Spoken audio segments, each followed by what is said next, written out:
Ya, bahan kita hari ini adalah berkaitan dengan eskalasi komitmen. Ya, saya sharing bahannya.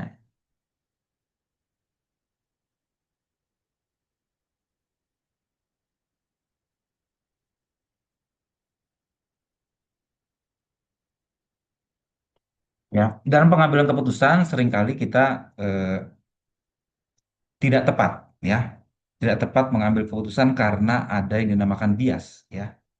Jadi kita coba dalami dalam kuliah kali ini, ya, kenapa pengambilan keputusan tidak bisa dengan tepat dilakukan, ya, dengan rasional, ya, tapi ada berbagai macam bias yang terjadi, ya. Di minggu-minggu sebelumnya juga Anda sudah pelajari bahwa dalam perilaku manusia, dalam dia mengambil keputusan itu seringkali ada berbagai hal yang menyebabkan pengambilan keputusan itu tidak tepat dilakukan, ya. Kita coba pahami di sini, kemudian kita akan fokus nanti ke salah satu jenis bias yang cukup relevan dalam konteks akuntansi, yaitu berkaitan dengan eskalasi komitmen. Ya.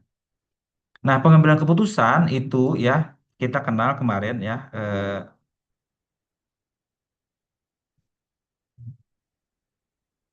yang baik itu biasanya didasarkan atas sikap yang rasional, ya. Jadi pengambilan keputusan itu sesuai yang sudah kita pelajari beberapa minggu yang lalu, ya, itu harus rasional, di mana kita mengikuti langkah-langkah stepnya, di mana kita harus lebih dahulu mendapatkan informasi yang memadai selama kita mempertimbangkan berbagai alternatif keputusan, ya. Kemudian melakukan pertimbangan atas berbagai macam keputusan itu dari baik buruknya, sisi positif, negatifnya, dan konsekuensinya, dan kita pilih mana yang paling baik dari berbagai macam segi. Nah, itu yang rasional, yaitu yang umumnya kita pakai dalam eh, berbagai aspek ilmiah, ya, kita juga sama memakai pengambilan keputusan yang rasional, ya. Dalam manajemen juga disarankan seperti itu. Jadi manajemen mengambil keputusan itu didasari bahwa pertimbangan sudah cukup memadai, ya. Informasi harus disediakan dengan cukup baik sehingga kita bisa mengambil keputusan dengan baik. Nah, tapi itu harus ada kondisi tertentu agar itu bisa dilakukan, ya kan? Kita kemarin mengenal manusia ini punya dua macam sistem, ya, sistem satu dan sistem dua, ya kan? Sistem satu yang sifatnya otomatis saja, sistem dua yang perlu usaha yang deliberate, yang sengaja untuk mengambil itu dengan kalian mengambil yang secara rasional ini, ya. Memang yang pemilihan rasional ini memerlukan sistem kedua yang sebenarnya tidak otomatis ada dalam sikap atau perilaku manusia. Nah, umumnya, ya, eh,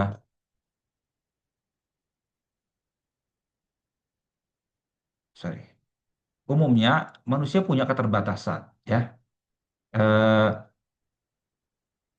ini kenapa nggak bisa dilihat? Ya, iya.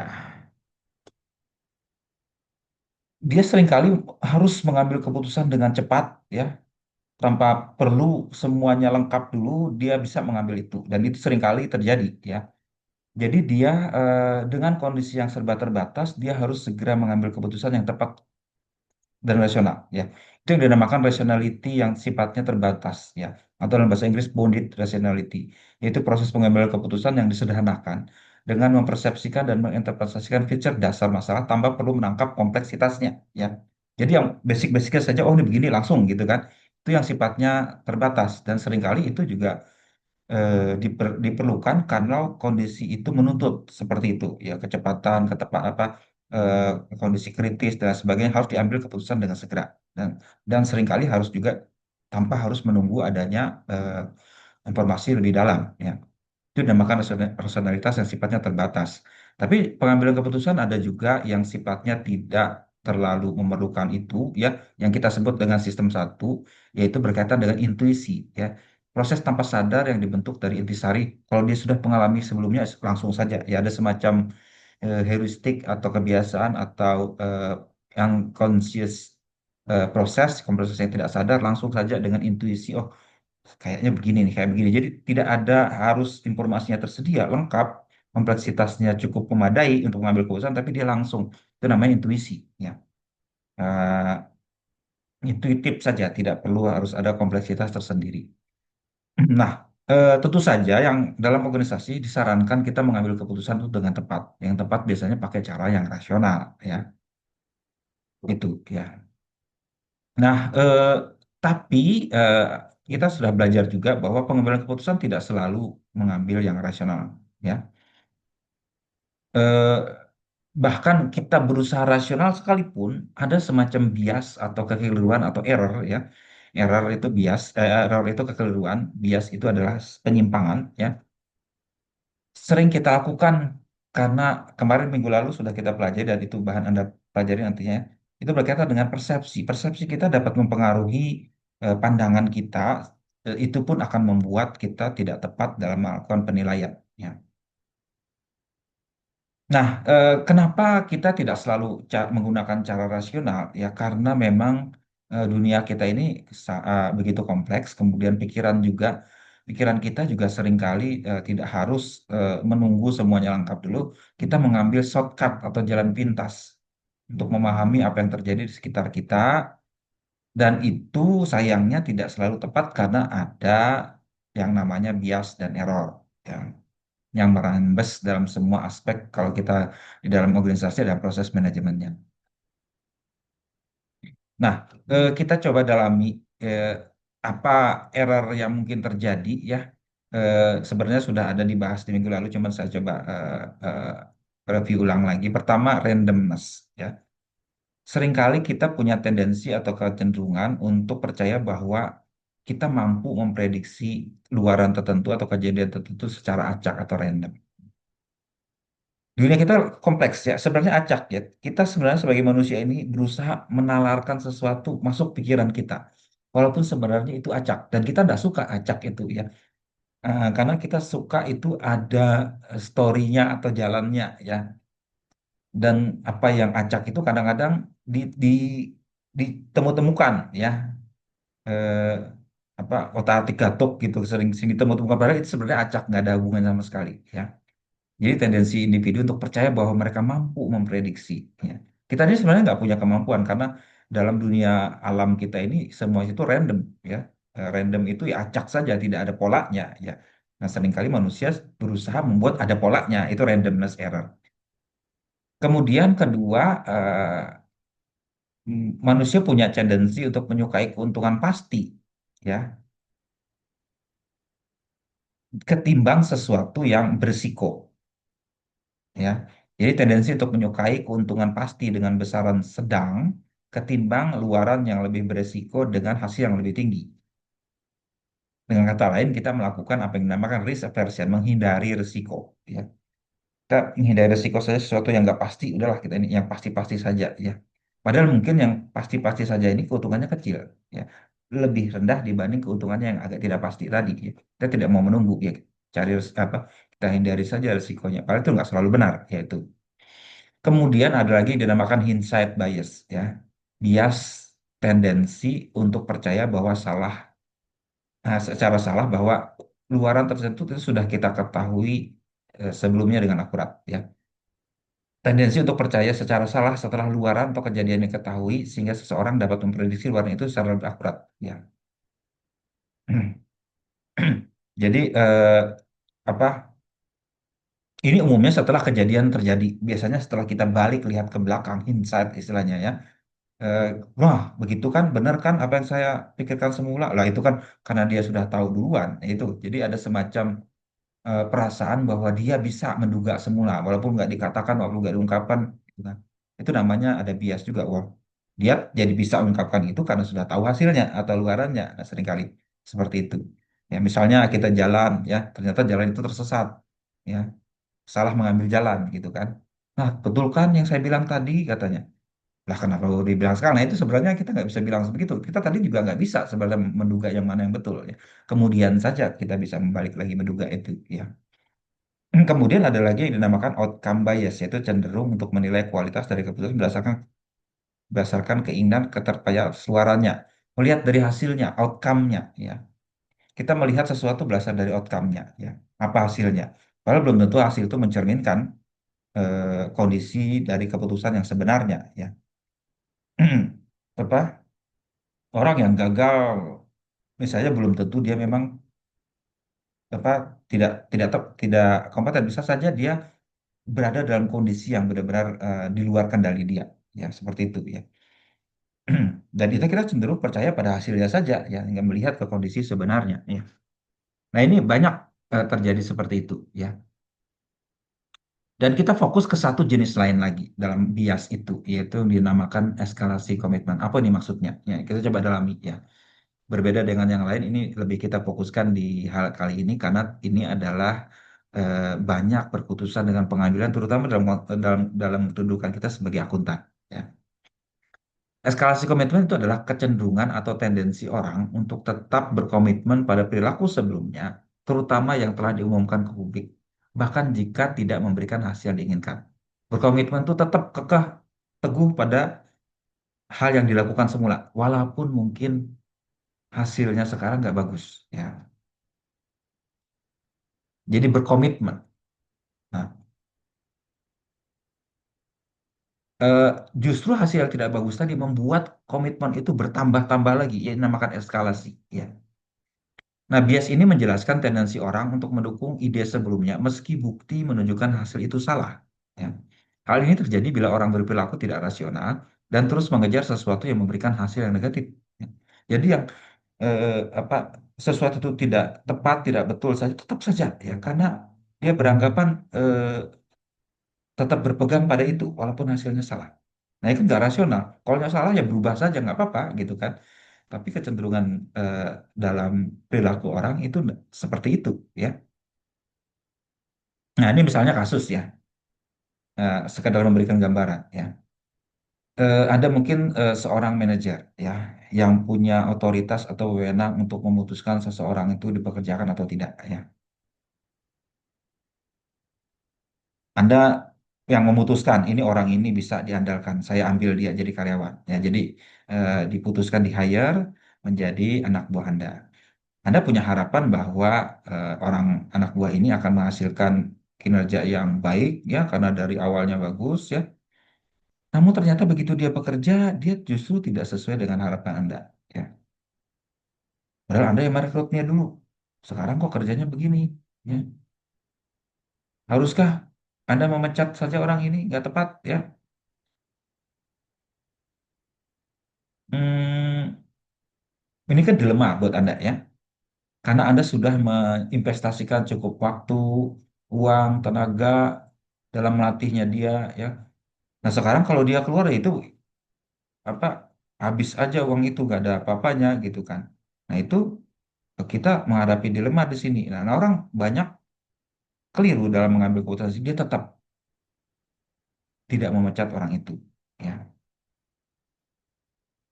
karena beranggapan kita sudah capek-capek merekrut dia sayang gitu ya. Ada kata-kata sayang ini ya. Sayang ini maksudnya mempertahankan dia karena kita sudah mencurahkan, menginvest banyak hal di situ. Ya. Misalnya baru-baru ini ada klub sepak bola memutuskan salah satu pemainnya nggak perform dengan baik, out ya, alias tidak dipakai lagi dan disarankan dia pindah klub. Ya. Orang banyak terkejut. Nah, dan si pemain juga protes, kenapa salah saya katanya. Saya sudah berusaha bermain dengan sebaik mungkin, saya cuma dikasih waktu sekian menit, kok saya disalahkan katanya. Karena dia jadi pemain pengganti di situ. Ya. Tapi si pelatihnya tetap memutuskan dia sudah out saja. Ya. Nah, orang juga bingung, ya kan? Kenapa dulu capek-capek melatih, terus capek-capek merekrut, membayar biaya transfer, sekarang dihentikan. Ya. Tapi si pelatih ini justru menurut saya bersikap rasional, ya. Karena dia tidak mau mempertahankan sesuatu yang hasilnya negatif, buat apa dia pertahankan? Walaupun dianggap agak apa ya, agak terlalu terlalu apa, terlalu tegas gitu ya, terlalu tega istilahnya. Kenapa kok membuat nasib orang jadi seperti itu? Ya. Tapi orang lain mungkin bersikap ya udah pertahankan saja mungkin nanti dengan waktu dia baik. Ya. Ya, di karyawan tadi itu juga kasusnya mungkin dia akan memperbaiki sikap dia ke depannya sehingga kita bisa dapat hasil yang baik. Tapi jaminan kita apa? Nah itu kan. Kemudian kasus lain supaya Anda punya pengertian juga adalah misalnya ya kita berinvestasi ya dalam satu usaha ya. Sama seperti itu, kita pertahankan proyek ini atau tidak? Ya, kalau ternyata hasilnya buruk, ya. Nah, dan balik ke kasus ini, ya. Eh, Anggaplah dia memutuskan untuk tetap memperkerjakan karyawan ini, ya. Dan justru menyediakan sumber daya yang lebih banyak untuk dapat membuat dia lebih berhasil. 2 bulan kemudian kinerjanya tetap di bawah standar, ya. Tetap tidak memenuhi apa yang Anda harapkan, ya. Nah, apakah Anda terus lagi, nambahkan lagi, mempertahankan dia terus? Ya kan, ini masih jadi pertanyaan, ya kan. Nah, kecenderungannya seperti ini. Contoh, si manajer ini boleh dikatakan mengalami bias yang dinamakan eskalasi komitmen. Dia terus-terus pertahankan, ya, karena tadi sayang dikeluarkan. Sayangnya bukan karena saya sayang sebagai kemanusiaan. Dia sudah berinvest waktu, tenaga, dan uang untuk orang ini, ya. Kalau sampai dia disuruh keluar, itu hilang semua, musnah semua, gitu kan. Eh, Kalau dia menyerah, ini kan berarti dia mengakui bahwa apa yang dilakukan itu sebenarnya tidak efisien, ya, dan kata lain pemborosan negara. Dia nggak mau dibilang seperti itu, ya.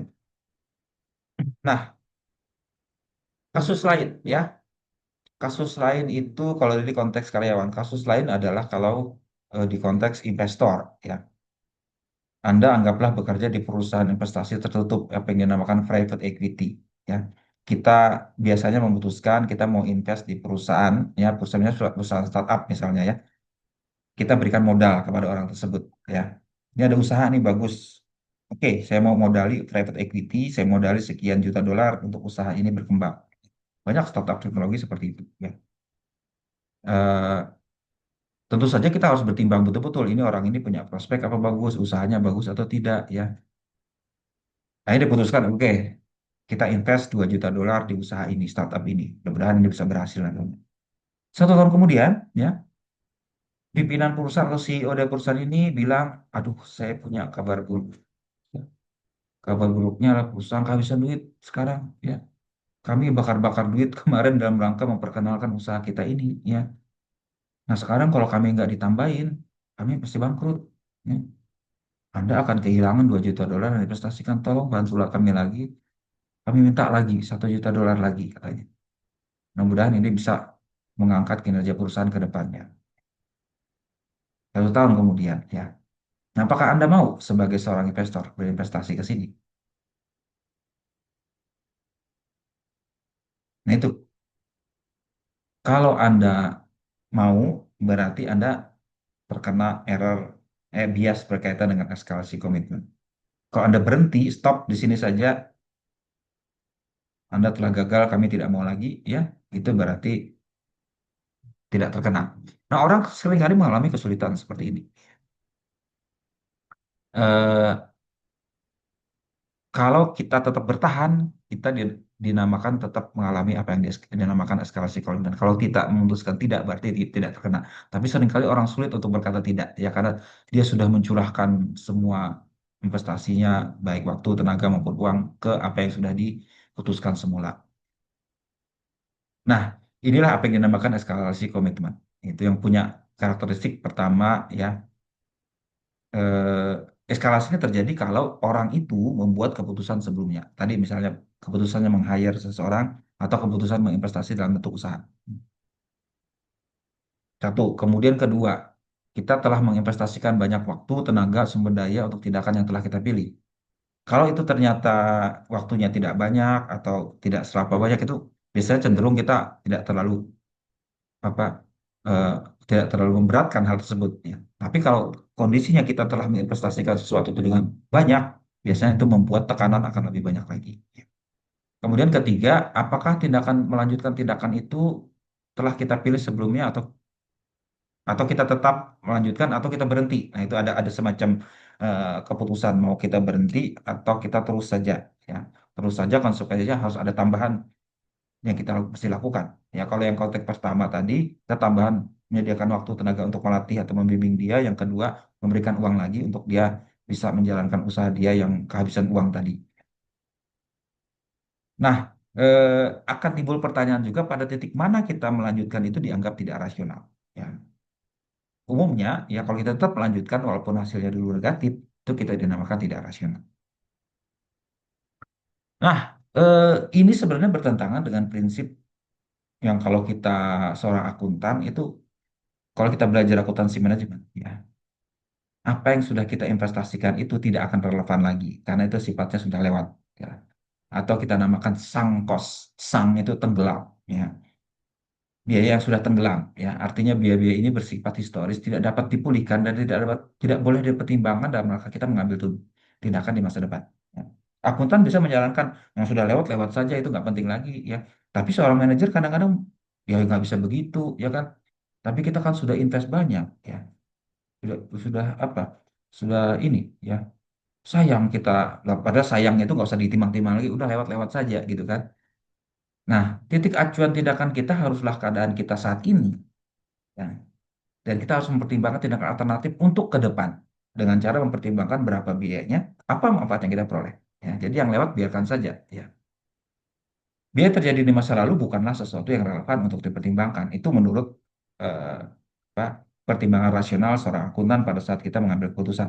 Ya, yang dinamakan sunk cost. Ya. Jadi kalau kita berani, seperti contoh si pelatih yang berani menghentikan si pemain tadi, itu salah satu orang yang rasional. Ya. Atau kita berhenti melakukan investasi, anggapnya ini sudah lewat, itu rasional juga. Ya. Misalnya juga, ini contoh lain saja di konteks pribadi, yang misalnya Anda pergi ke bioskop yang nonton satu film. Ya. Harapan Anda pada saat nonton film itu filmnya bagus. Ya. Ternyata begitu setengah main, filmnya nggak bagus, nggak lucu. Ya. Eh, ya nggak senang lah Anda dengan film ini. Apakah Anda mau terus nonton ini sampai habis? Atau Anda keluar saja? Ya kalau orang rasional, kalau Anda senang ya sudah keluarkan keluar saja.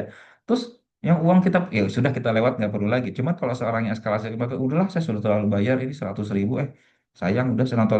Maupun Anda nonton habis dengan perasaan mangkel, nggak senang, ya itu nggak rasional kalau menurut pikiran kita. Kalau Anda senang, keluar saja, ya kan. Nah, seperti itu contohnya dalam konteks pribadi, ya.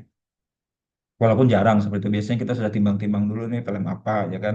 Kalau kita nggak senang nggak putuskan. Tapi bisa saja kita terjadi eh, karena kita nggak tahu latar belakangnya, langsung langsung masuk, ternyata nggak bagus, ya kan. Nah, bisa saja Anda keluar karena itu anggap ya buang-buang waktu Anda saja buat meneruskan buat nonton itu. Mungkin ada mangkal saja, mungkin ada jengkel saja, ya kan begitu. Nah, di konteks lain, dalam konteks yang lebih ini, dalam konteks organisasi seperti itu juga, ya. Kalau ternyata ada satu titik kita nggak berhasil, ya, ya kita berhenti, keluar, ya, tidak meneruskan karena kita anggap yang sudah lewat lewat saja, gitu kan. Nah, ini sudah diteliti oleh para ahli, ya.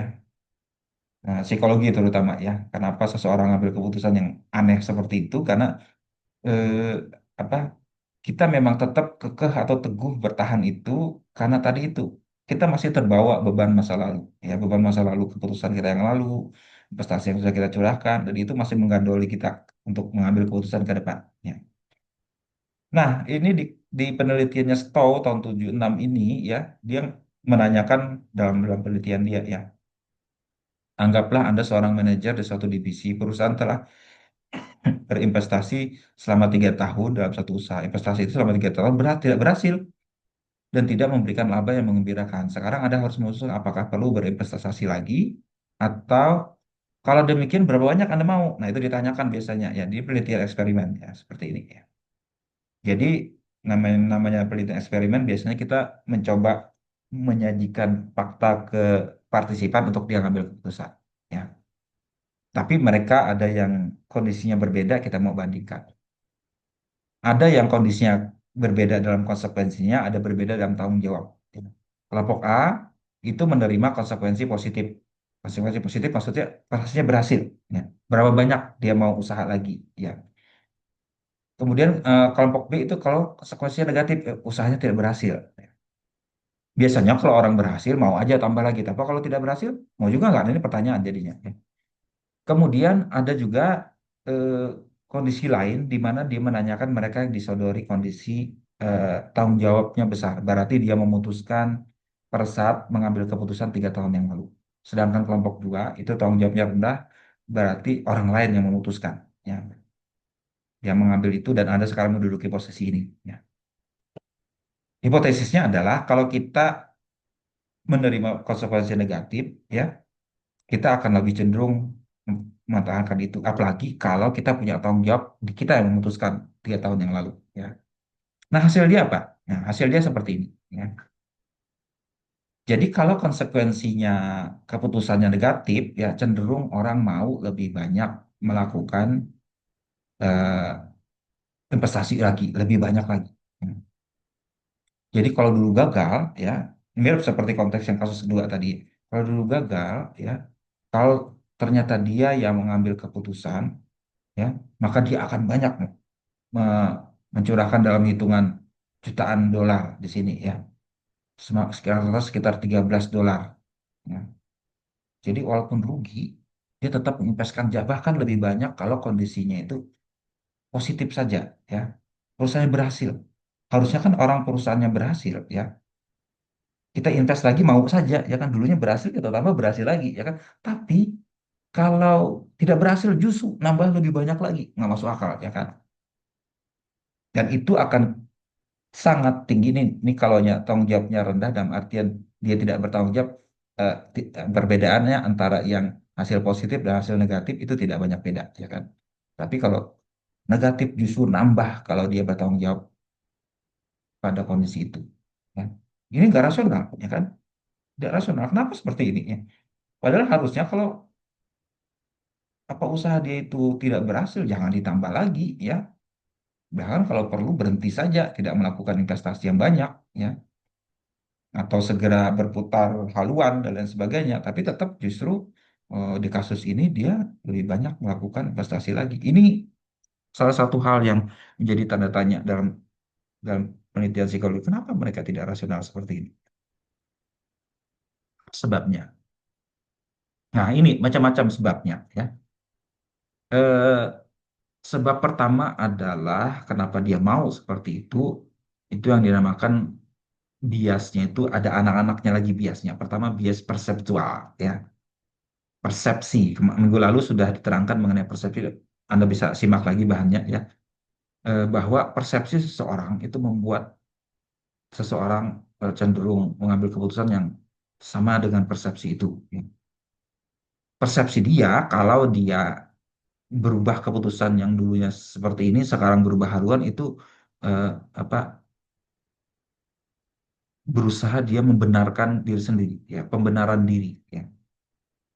Kalau dia berubah haluan kan susah, ya kan, pembenaran diri itu bias pertama. Bisa juga itu adalah penyangkalan, denial atau bias konfirmasi. Bias konfirmasi kita ingat di beberapa minggu lalu kita cenderung mempercayai atau mengandalkan informasi yang sesuai dengan maunya kita. Yang tidak itu kita abaikan. Nah, bisa jadi dalam mengambil keputusan ini, ya, walaupun kondisi negatif terjadi, dia agak mengabaikan. Ah, nggak apa-apa lah itu, ya.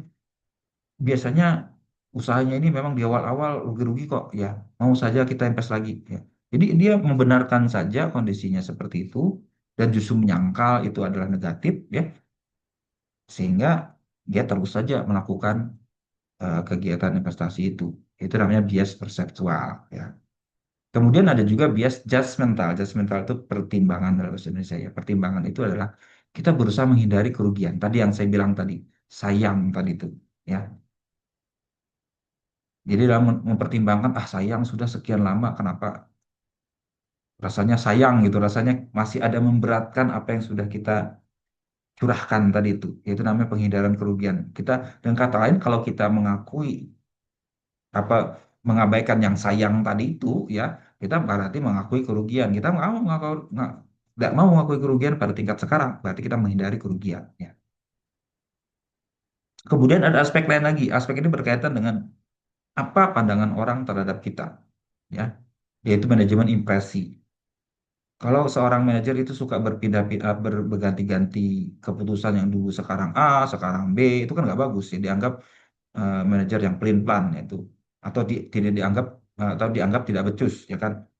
Usahanya kok banyak gagalnya, ah nggak becus dia bekerja, itu kan ada semacam itu. Jadi dia nggak mau mengakui itu, ada kecenderungan adalah dia takut akan impresinya jadi buruk di hadapan orang lain, ya.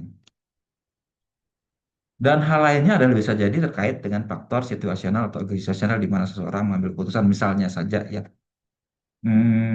apa kedekatan dengan penyelesaian. Maksudnya gini, sudah hampir selesai nih ya. Udah tinggal dikit lagi nih. Misalnya ada nonton film tadi ya. Udah tinggal 15 menit lagi. Udah biarin aja kita nonton sampai selesai ya. Udah sudah jengkel setengah mati nih. Kan, tapi karena ini berapa jam lagi? Oh, 15 menit. Ah, biar aja kita nonton. Jadi terus aja ya dianggap kita sudah hampir selesai ya. Atau dalam suatu proyek dianggap udah juga hampir nih, hampir selesai nih, dikit nih. Coba kita teruskan lagi aja nih. Udah hampir selesai ya kan. Jadi kedekatan dengan penyelesaian. Atau mungkin sebab lain adalah eh, apa yang di atas ini ya besarannya ya kalau ternyata sang kos apa yang kita sudah curahkan itu nilainya besar sekali ya agak berat ya sayangnya tadi itu terlalu besar nilainya jadi nggak bisa diabaikan begitu saja semakin besar nilai sang kosnya semakin kita berusaha eskalasi komitmen kalau ternyata nilainya rendah-rendah saja dan tidak merugikan kita atau tidak material sifatnya ya nggak mungkin cenderung diabaikan saja atau nggak apa-apa lah kita berhenti nggak masalah cuman semakin besar biasanya semakin besar juga tekanan untuk melakukan melanjutkan. Kemudian terakhir adalah hambatan keluar atau kendala dalam organisasi yang menyebabkan dia mungkin susah untuk berubah pikiran atau berubah keputusan. Ada hambatan tertentu dalam organisasi yang menyebabkan dia tidak melakukan lagi. Nah itu.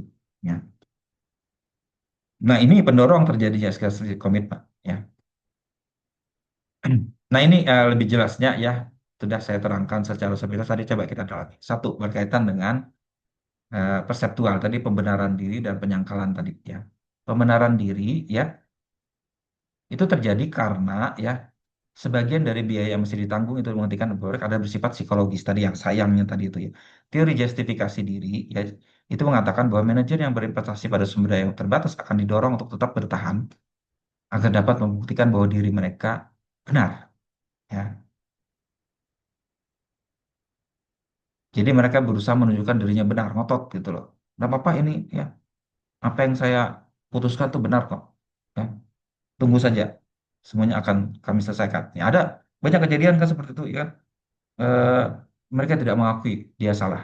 Ya, kemudian penyangkalan atau bias konfirmasi itu sudah saya ceritakan tadi. Dia mengabaikan hal-hal yang tidak sesuai dengan apa yang dia mau. Ya, diabaikan atau tidak memberikan bobot yang cukup untuk bukti yang mendukung keputusan awal mereka yang apa eh, keputusan awal mereka. Ya, ini bisa jadi seperti itu. Ya. Kemudian bias judgmental tadi itu ya, ini berkaitan dengan apa yang kita kenal sebagai prospek teori. Ya. Ini dalam manajemen, dalam psikologi ada yang dinamakan prospek teori. Walaupun orang yang yang menemukan ini Kahneman ya Kahneman dan Tversky Kahnemannya sendiri yang masih hidup saya sudah meninggal ya kan itu mendapatkan hadiah Nobel atas penelitiannya ini karena walaupun ini penelitian psikologi banyak punya dampak ke ekonomi jadi walaupun akhirnya mendapatkan Nobel di bidang ekonomi karena temuan dia ini jadi kalau teori prospek kita bawa ke sini itu apa artinya bahwa cenderung orang kan menghindari risiko ya tapi itu menghindarkan risiko itu dalam kondisi kita merasa positif, ya. Tadi yang kasus tadi, ya. Waktu hasil usaha dia positif, ya, dia menghindari risiko. Buktinya apa? Buktinya dia nggak mencurahkan banyak duit ke situ, ya. Tadi cuman di bawah 9 juta dolar, ya. Tapi sebaliknya, kalau kita mengalami kondisi rugi, ya, dalam hal ini negatif sifatnya, ya, maka kita mau apa? Mau menghadapi risiko, ya. Atau dengan kata lain kita mencari risiko, risk seeking sifatnya. Ya. Jadi harusnya kalau mau fair, ya, kalau kita di kondisi positif risk averse, di kondisi negatif pun risk averse juga tidak ternyata ya. Gambarnya jadi tidak simetri ya. Kalau di grafik ini terlihat ya eh, lebih cenderung naik ke atas secara mendatar, yang ini naik ke bawah secara tidak sama, tidak simetris sifatnya. Karena di kondisi negatif kita cenderung berusaha menghindari kerugian itu dan justru mencari risiko dengan sistematis mendiskreditkan pertimbangan meneruskan tindakan yang dilakukan sebelumnya. Yang tadi itu lebih banyak mencurahkan uang ke sana karena kita mau agar ini bisa dibalikkan keadaannya dari rugi menjadi untung, misalnya dari negatif menjadi positif. Ya, justru kita lebih banyak ke sana. Ya.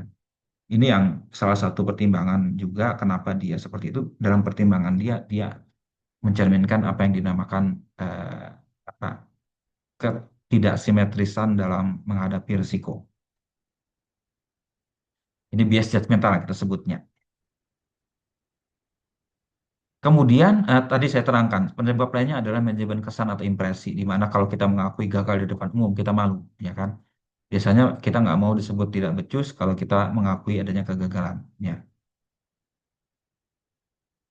Dan itu bisa dipahami di negara kita ya kan jarang ada pejabat yang mengundurkan diri karena gagal atau karena salah, ya kan? Itu sebenarnya psikologi umum sih. Cuman kalau di negara barat umumnya mereka bisa mengatasi itu karena ada culture-nya bahwa pejabat publik itu punya tanggung jawab kepada publik.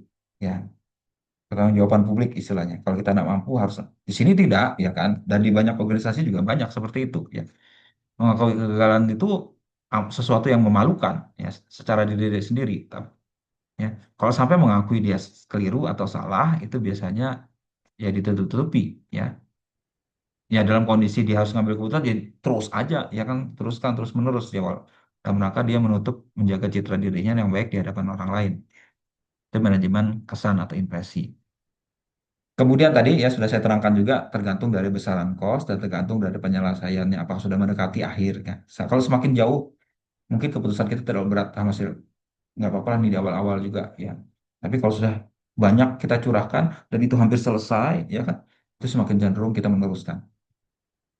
Kemudian ada hambatan dalam organisasi berkaitan dengan eh, apa misalnya ya bahwa itu tidak boleh dihentikan apa yang sudah selesai harus diteruskan harus jadi seperti itu ya. Ada yang sifatnya situasional organisasi menyebabkan tidak mudah untuk berhenti atau menyetop sampai di sini tengah jalan. Ya.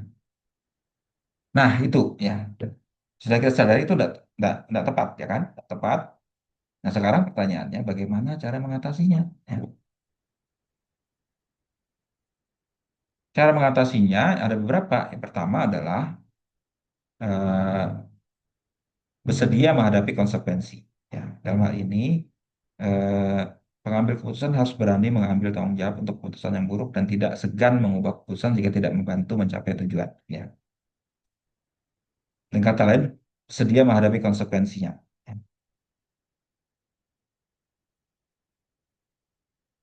Eh, tapi mungkin dia punya hal lain juga ya. Eh, apa?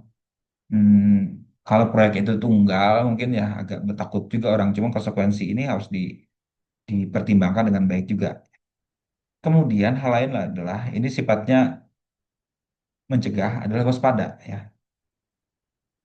Dengan cara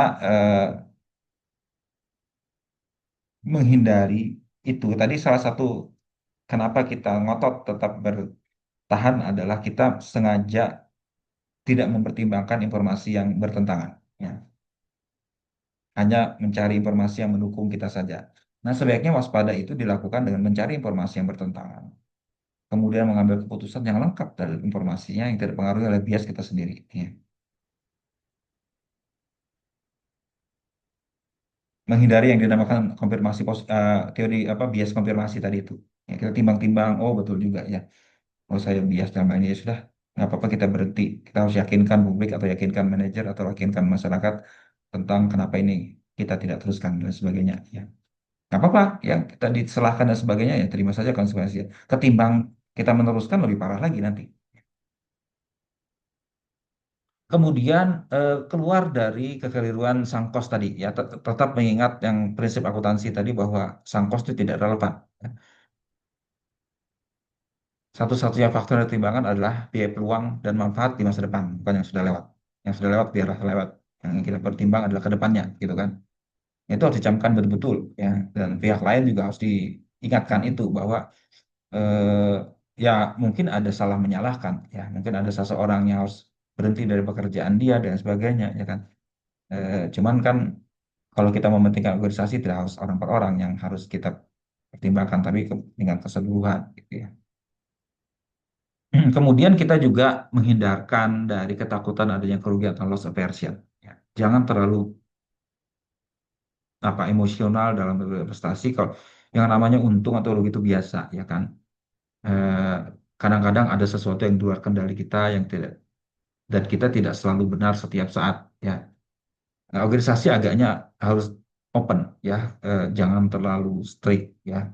Ya orang itu kadang harus belajar juga ya kan, belajar gagal ya di satu situasi tidak berhasil bisa jadi seperti itu. Ya. Eh, dalam organisasi yang belajar atau learning organization itu ruang atas itu diperkenankan dan orang tidak akan disalahkan gara-gara kesalahan satu dua hal ya kan. Nah, kalau organisasi itu terlalu strict ya, itu agak repot jadinya. Mereka akan cenderung justru menyebabkan bias yang lebih besar kalau terjadi salah menyalahkan seperti itu.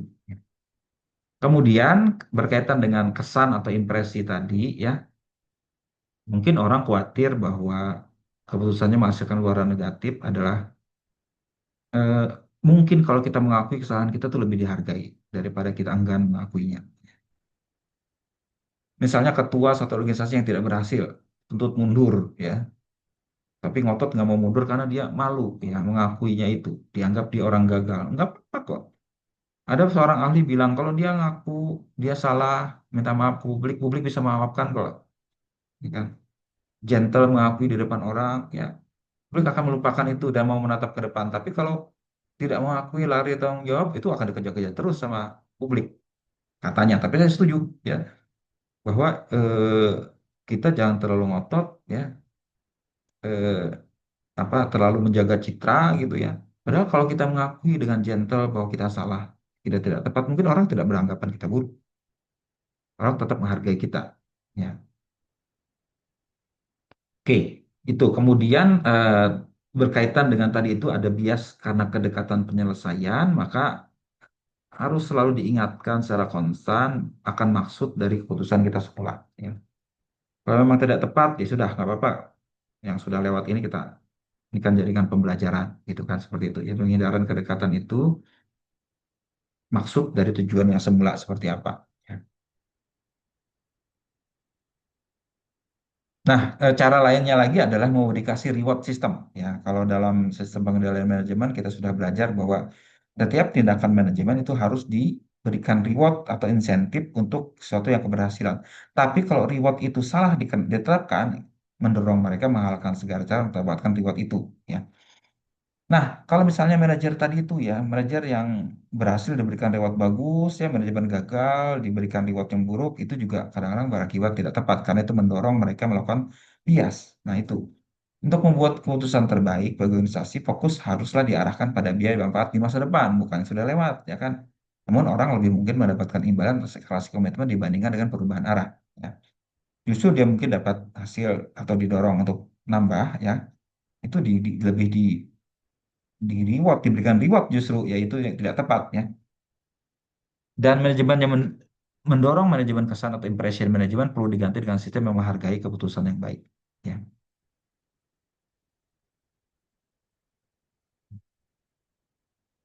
Dan manajer harus berani juga menyampaikan bahwa ke seluruh organisasi bahwa manajemen kesan untuk mengabarkan keputusan berkualitas tidak dapat ditoleransi ya. Jadi diberikan apa keterbukaan lah gitu ya. Maksudnya tidak terlalu kaku ya, tidak terlalu menghukum seseorang karena keputusan yang gagal ya kan. Dan jangan mereka dibiarkan untuk bereskalasi untuk sesuatu yang kemungkinan ke depannya mungkin tidak terlalu bagus yaitu. Dan organisasi juga harus berusaha untuk menyesuaikan nilai-nilai karyawan dengan nilai organisasi dalam sistem penghargaan atau reward system. Jadi penghargaan yang baik itu didasarkan atas hasil, karyawan akan menyembunyikan hasil buruk.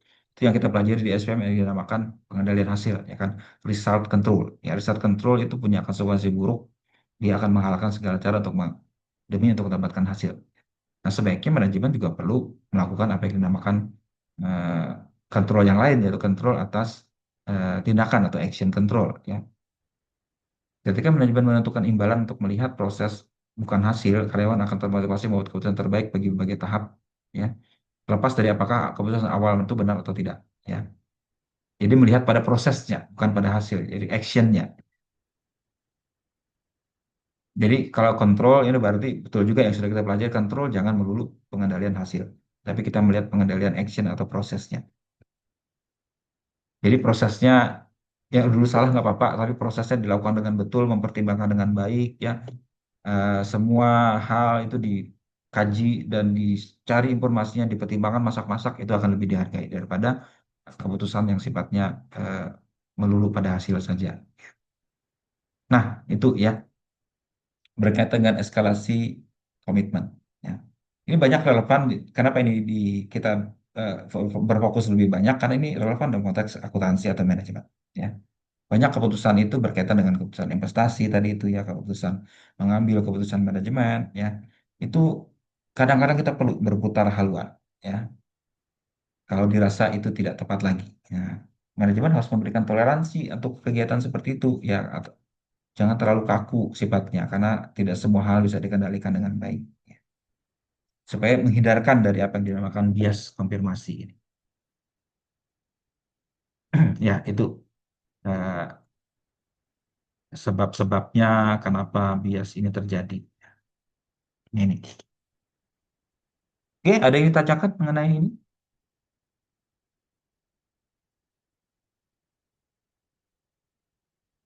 Mengenai bias eskalasi komitmen? Ya. Oke, kalau tidak ada,